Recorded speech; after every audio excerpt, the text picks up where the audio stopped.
Mark's a couple of months old, and if you want to really see something that's said, take a look at what happened.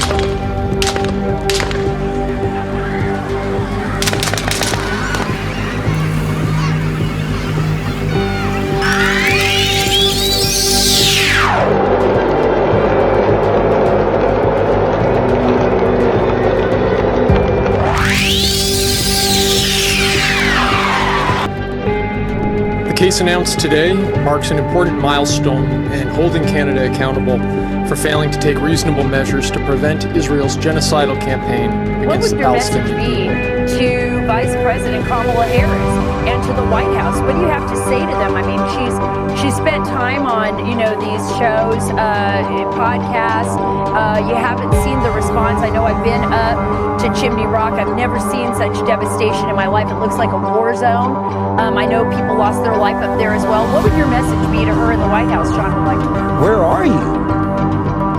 Where are you? These people have lost their homes, they've lost their businesses, they've lost everything, and they need some support. They need help. And $750 is not much help. And he's taking these shots, this antagonism, this taunting to the intelligence community. You take on the intelligence community, they have 6 ways from Sunday at getting back at you.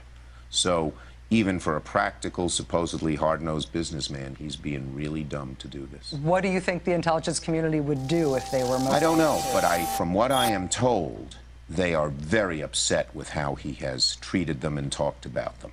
One of the chief political challenges.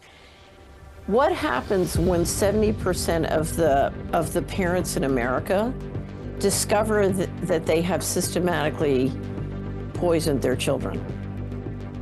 How do they get over that? How do you help them get over that? Because, I've had to look in the mirror and say, I'm the patsy. That was the hardest thing I ever had to do in my life, and I did it because it was necessary for survival. How do you get 70% of the parents in America to look in the mirror and say, I'm the patsy, and because I'm the patsy, I poisoned my children? I can't. Oh, go ahead. No, I mean, I don't know. It's a very difficult question to answer, but I always speak to a lot of parents, and we all feel terrible, and everyone says, it's not your fault, don't feel guilty. Well, we are going to feel guilty. We're the parents. We're in charge of our children, and that's the way it is. But most of us do something, what I'm doing now, or whatever it is that everyone's doing, to try and fight back and for justice. The first thing we want is, please acknowledge that this happened to my child. So that's the first thing we're dealing with. No one's acknowledging it. Once it is, I say this to parents all the time, we were lied to. We were lied to from I think it went right back to my schooling when I went to boarding school as a young child. If you didn't obey, you stand in the corner until you obey and respect authority and do as you're told and bow down to those people who have got degrees and you haven't and all that kind of stuff.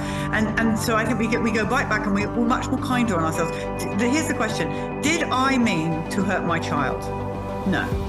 I meant to do good for my child, but I was lied to. So therefore, I'm taking that guilt, I'm throwing it away, and I'm putting my life into helping other people understand that they're being lied to. So I think all of those young parents, they need people to talk to them and say, you are not alone.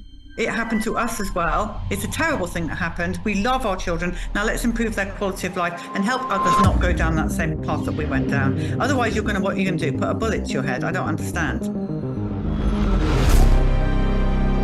I agree, Polly. I just think it's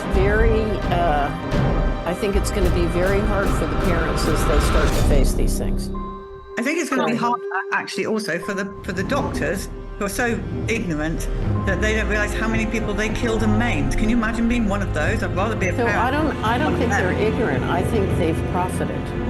Oh, they have? If you look at Paul Thomas's study and how much money they've made from vaccines, I think you're talking about people, who they're not just stupid, they're not just brainwashed. They are financially complicit in murder. Mr. Rothschild, how you doing, sir? Can you tell us what went on at the Bilderberg meeting this year? Sorry? Could you tell us what went on at the Bilderberg meeting this year? I didn't get that, actually, no. The Bilderberg? You weren't there? No. This year. What went on last year? No, I wasn't there last year.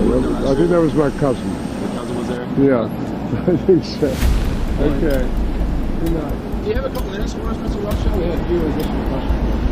I guess the question inside of, as I was saying that the Federal Reserve is one of these organizations.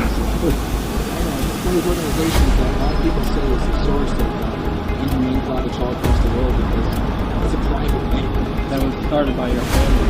No, it's completely untrue. I was asked that earlier. It really isn't true. No. Jekyll Island?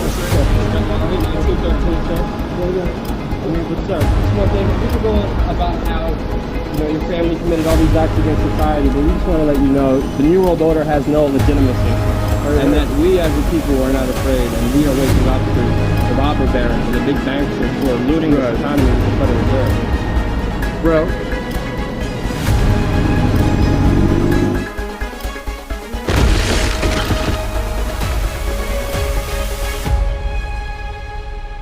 we just want to let you know the New World Order has no legitimacy, and that we as a people are not afraid, and we are waking up to the robber barons and the big banksters who are looting this economy with the Federal Reserve. Well, I mean, the Rothschilds family did start the federal, they divided Europe first, took over Europe with Napoleon. Don't exaggerate. No comment on that, sir?